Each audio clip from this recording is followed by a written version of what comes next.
बृहस्पतिवार व्रत की विधि। इस दिन भगवान विष्णु की पूजा होती है। दिन में एक समय ही भोजन करें, पीले वस्त्र धारण करें, पीले फलों का प्रयोग करें। भोजन भी चने की दाल का होना चाहिए। नमक नहीं खाना चाहिए।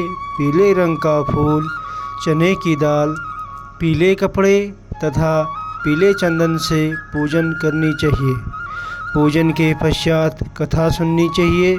यह व्रत करने से बृहस्पति देवता अति प्रसन्न होते हैं तथा धन, अन्न और विद्या व रूपवान पत्नी का लाभ होता है। स्त्रियों के लिए यह व्रत अति आवश्यक है। इस व्रत में केले का पूजन होता है। आइए मित्रों, बृहस्पतिवार व्रत की कथा शुरू करते हैं। बृहस्पतिवार व्रत कथा। एक नगर में एक बड़ा व्यापारी रहता था। वह जहाज में माल लदवा कर दूसरे देशों को भेजा करता था। खुद भी जहाज़ों के साथ दूर दूर के देशों को जाया करता था। इस तरह वह खूब धन कमाकर लाता था। उसकी गृहस्थी खूब मज़े से चल रही थी। वह दान भी खूब जी खोलकर करता था, परंतु उसका इस तरह से दान देना उसकी पत्नी को बिल्कुल पसंद न था। वह किसी को एक भी दमड़ी देकर खुश न थी। एक बार जब वह सौदागर माल से जहाज़ को भरकर किसी दूसरे देश को गया हुआ था, तो पीछे से बृहस्पति देवता साधु का रूप धारण कर उसकी कंजूस पत्नी के पास पहुँचे और भिक्षा की याचना की। उस व्यापारी की पत्नी ने बृहस्पति देवता से कहा, महात्मा जी, मैं तो इस दान पुण्य से बहुत तंग आ गई। मेरा पति सारा धन दान में व्यर्थ ही नष्ट करता है। आप कोई ऐसा उपाय कीजिए जिससे हमारा सभी धन नष्ट हो जाए। इससे न तो धन लुटेगा और न ही मुझे दुख होगा। बृहस्पति देवता ने कहा, हे देवी, तुम बड़ी विचित्र हो। धन और संतान तो सभी चाहते हैं। पुत्र और लक्ष्मी तो पापी के घर में भी होनी चाहिए। यदि तुम्हारे पास बहुत धन है तो तुम दिल खोलकर पुण्य कार्य करो। भूखों को भोजन खिलाओ, प्यासों को पानी पिलाओ, यात्रियों के लिए धर्मशाला बनाएं। कितने ही निर्धनों की कुंवारी कन्याएं धन के अभाव में अविवाहित बैठी हैं, उनका विवाह संपन्न कराओ। और भी अनेक पुण्य कार्य हैं जिनको करके तुम्हारा लोक परलोक सार्थक हो सकता है। लेकिन व्यापारी की स्त्री बड़ी ढीठ थी। उसने कहा, महात्मा जी, मैं इस विषय में आपकी कोई बात नहीं सुनना चाहती। मुझे ऐसे धन की कोई आवश्यकता नहीं जो मैं दूसरों को बांटती फिरूं। बृहस्पति देवता बोले, यदि तुम्हारी ऐसी इच्छा है तो फिर ऐसा ही होगा। तुम 7 बृहस्पतिवार गोबर से घर लीपकर पीली मिट्टी से अपने केशों को धोना, भोजन में मांस मदिरा ग्रहण करना, कपड़े धोना, बस तुम्हारा सारा धन नष्ट हो जाएगा। इतना कहकर बृहस्पति देव अंतर्ध्यान हो गए। उस औरत ने बृहस्पति देवता के कहे अनुसार 7 बृहस्पतिवार वैसा ही करने का निश्चय किया। केवल 6 गुरुवार बीतने पर ही उस स्त्री का संपूर्ण धन नष्ट हो गया और वह स्वयं भी परलोक सिधार गई। उधर माल से भरा उसके पति का जहाज समंदर में डूब गया और उसने बड़ी मुश्किल से लकड़ी के तख्तों पर बैठकर अपनी जान बचाई। वह रोता धोता अपने नगर में वापस पहुंचा। वहां आकर उसने देखा कि उसका सब कुछ नष्ट हो गया है। उस व्यापारी ने अपनी पुत्री से सब समाचार पूछा लड़की के पिता को उस साधु बृहस्पति वाली पूरी कहानी सुना दी। उसने पुत्री को शांत किया। अब वह प्रतिदिन जंगल में जाकर वहां से लकड़ियां चुन लाता और उन्हें नगर में बेचकर अपनी जीविका चलाने लगा, मगर गुजारा बड़ी मुश्किल से होता था। एक दिन उसकी पुत्री ने दही खाने की इच्छा प्रकट की, लेकिन व्यापारी के पास एक भी पैसा नहीं था कि उसको दही लाकर देता। लकड़हारा उसे आश्वासन देकर जंगल में जाकर एक वृक्ष के नीचे बैठकर अपनी पूर्व दशा को विचार कर रोने लगा। वह गुरुवार का दिन था।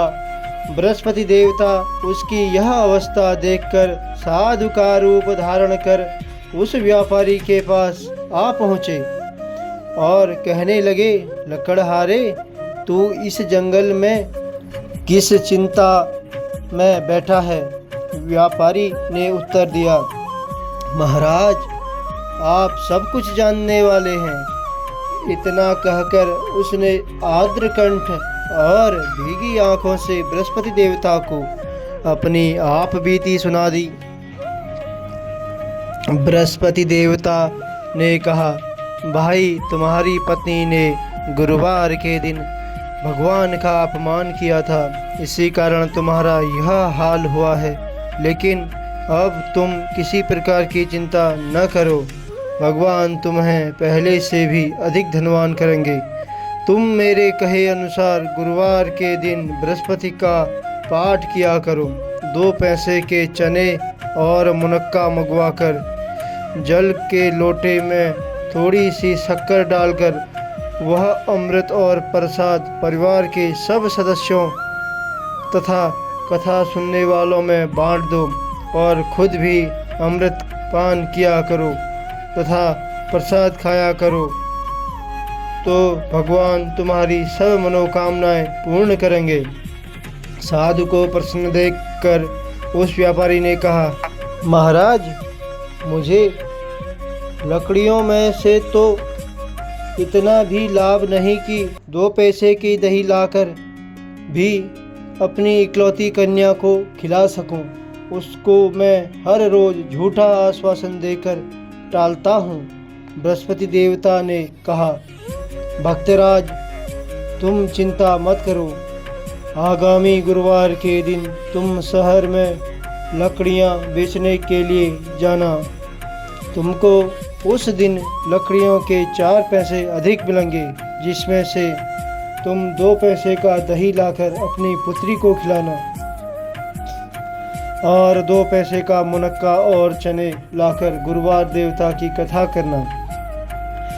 जल में जरा सी शक्कर डालकर अमृत बनाना और कथा का प्रसाद सब में बांटना और खुद भी खाना, जो तुम्हारे सब काम सिद्ध हो जाएंगे। इतना कहकर बृहस्पति देवता अंतर ध्यान हो गए। गुरुवार के दिन उस व्यापारी ने जंगल में से लकड़ियां इकट्ठा की और शहर में बेचने के लिए गया। उसको उस दिन 4 पैसे अधिक मिले, जिसमें से 2 पैसे की दही लाकर उसने अपनी लड़की को दे दी और 2 पैसे के चने और मुनक्का लेकर अमृत बनाकर प्रसाद बांटा और प्रेम से खाया। उस दिन से उसकी सब कठिनाइयाँ दूर होने लगी, परंतु अगले गुरुवार को वह बृहस्पति देवता की कथा करना भूल गया। शुक्रवार को उस नगर के राजा ने आज्ञा दी कि मैंने एक बहुत बड़े यज्ञ का आयोजन करवाया है, अतएव कोई भी व्यक्ति अपने घर में अग्नि न जलाएं और समस्त जनता मेरे यहाँ आकर भोजन करें। जो इस आदेश की अवहेलना करेगा उसे सूली पर लटकाया जाएगा। राजा की आज्ञा अनुसार अगले दिन सब लोग राजा के महल में भोजन करने गए, लेकिन वह व्यापारी और उसकी लड़की दोनों तनिक विलंब से पहुँचे। अतः राजा ने उन दोनों को अपने महल में अंदर ले जाकर भोजन करवाया, जब वह पिता पुत्री भोजन करके वापस गए तो महारानी की दृष्टि उस खूंटी पर पड़ी जिस पर उसका 9 लखा हार टंगा हुआ था। उस खूंटी पर अब हार नहीं था। महारानी को विश्वास हो गया कि उसका हार लकड़हारा और उसकी लड़की ही ले गए हैं। फौरन सिपाहियों को बुलाकर दोनों बाप बेटी को कैद करवाकर जेल में डाल दिया गया। कैद खाने में पड़कर बाप बेटी दोनों अत्यंत दुखी हुए। वहाँ उन्होंने बृहस्पति देवता का स्मरण किया। बृहस्पति देवता वहीं प्रकट हो गए और व्यापारी से कहने लगे, भक्तराज, तुम पिछले सप्ताह बृहस्पति देवता की कथा करना भूल गए थे, इसलिए तुम्हारा यह हाल हो गया है। परंतु तुम किसी प्रकार की चिंता न करो। बृहस्पति के दिन कैद खाने के दरवाजे पर तुम्हें 2 पैसे पड़े दिखाई देंगे। तुम वह पैसे उठाकर चने और मुनक्का मंगवा लेना। फिर विधि पूर्वक देवता का पूजन तथा कथा करना। तुम्हारे सब दुख दूर हो जाएंगे। बृहस्पतिवार के दिन उस व्यापारी को जेल के मुख्य द्वार के पास 2 पैसे पड़े हुए मिले। बाहर सड़क पर एक स्त्री जा रही थी। व्यापारी ने उसे बुलाकर कहा कि वह बाजार से उसे 2 पैसे के चने और मुनक्का ला दे ताकि मैं बृहस्पति देवता की कथा कर सकूं। इस पर उस स्त्री ने कहा, मैं अपनी बहू के लिए कपड़े सिलवाने जा रही हूँ, मैं बृहस्पति भगवान को क्या जानूं। इतना कहकर वह औरत वहाँ से चली गई। थोड़ी देर बाद वहाँ से एक और स्त्री निकली। व्यापारी ने उस स्त्री को बुलाकर प्रार्थना की, बहन, तुम मुझे बाजार से 2 पैसे के चने और मुनक्का ला दो। मुझे बृहस्पति देवता की कथा करनी है। वह स्त्री बृहस्पति देवता का नाम सुनकर बोली, बलिहारी जाऊं वीर भगवान के नाम पर। मैं तुम्हें अभी मुनक्का और चने लाकर देती हूँ। मेरा इकलौता बेटा मर गया है। मैं उसके लिए कफन लेने जा रही थी, मगर अब पहले तुम्हारा काम करूँगी, उसके बाद बेटे के लिए कफन लाऊंगी। उस स्त्री ने व्यापारी से 2 पैसे लिए और बाजार से चने और मुनक्का ले आई और स्वयं भी बृहस्पति देवता की कथा सुनी तथा कथा समाप्त होने के बाद वह स्त्री अपने पुत्र के लिए कफन लेकर अपने घर की ओर रवाना हुई तो क्या देखती है कि लोग उसके बेटे की लाश को राम नाम सत्य है कहते हुए शमशान की ओर ले जा रहे थे। उस स्त्री ने उन लोगों से कहा, भाई, मुझे अपने लाडले का मुख तो देख लेने दो। लोगों ने अर्थी को जमीन पर रख दिया। तब उस स्त्री ने अपने मृत पुत्र के मुख में प्रसाद और अमृत डाला। प्रसाद और अमृत के मुख में पड़ने के साथ ही उसका पुत्र उठ खड़ा हुआ और अपनी माता को गले लगाकर मिला। दूसरी स्त्री जिसने बृहस्पति देवता का निरादर किया था, वह अपने पुत्र के विवाह के लिए कपड़े लेकर वापस लौटी और उसका पुत्र घोड़ी पर बैठकर बारात में निकला तो घोड़ी ने ऐसी छलांग मारी कि वह जमीन पर आ गिरा तथा बुरी तरह से घायल हो गया और कुछ ही क्षण के पश्चात मर गया। तब वह स्त्री रो रो कर बृहस्पति देवता से कहने लगी, हे देव, मेरा अपराध क्षमा करो, मेरा अपराध क्षमा करो। उसकी प्रार्थना सुनकर भगवान बृहस्पति साधु का रूप धारण कर वहाँ आए और उस स्त्री से कहने लगे, देवी, अधिक विलाप करने की कोई आवश्यकता नहीं है।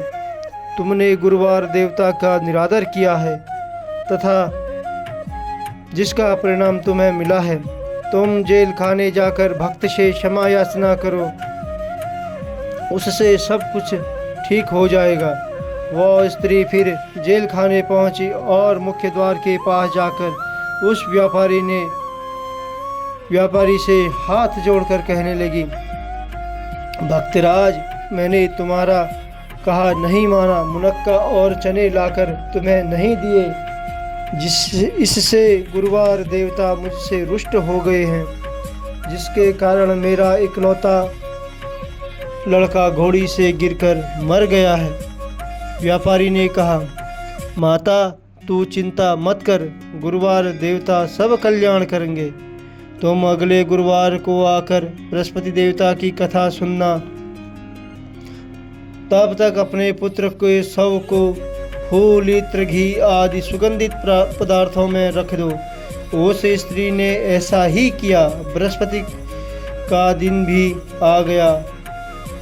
वह 2 पैसे के मुनक्का और चने लेकर तथा पवित्र जल का लोटा भरकर जेल के द्वार पर आई और श्रद्धा के साथ बृहस्पति देवता की कथा सुनी।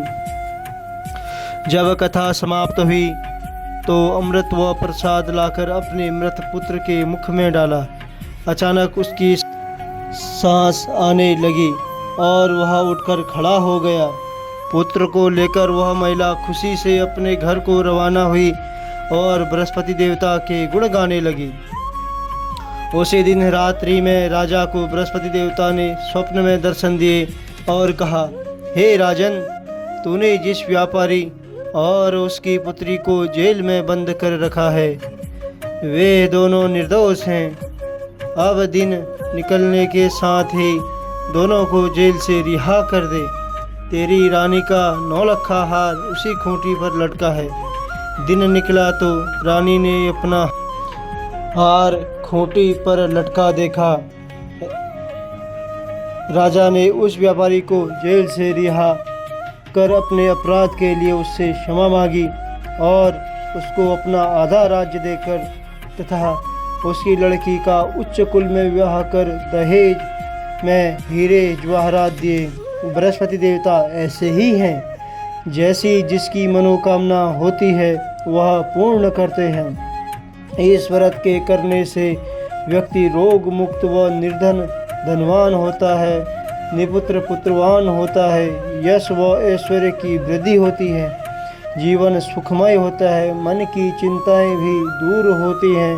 जो कोई श्रद्धा और प्रेम से बृहस्पति देवता की कथा पढ़ेगा अथवा दूसरों को पढ़कर सुनाएगा, उसकी सब इच्छाएं पूर्ति होंगी, परिवार में शांति होंगी। ओम नमो भगवते वासुदेवाय नमः। बोलिए भगवान श्री हरि की जय।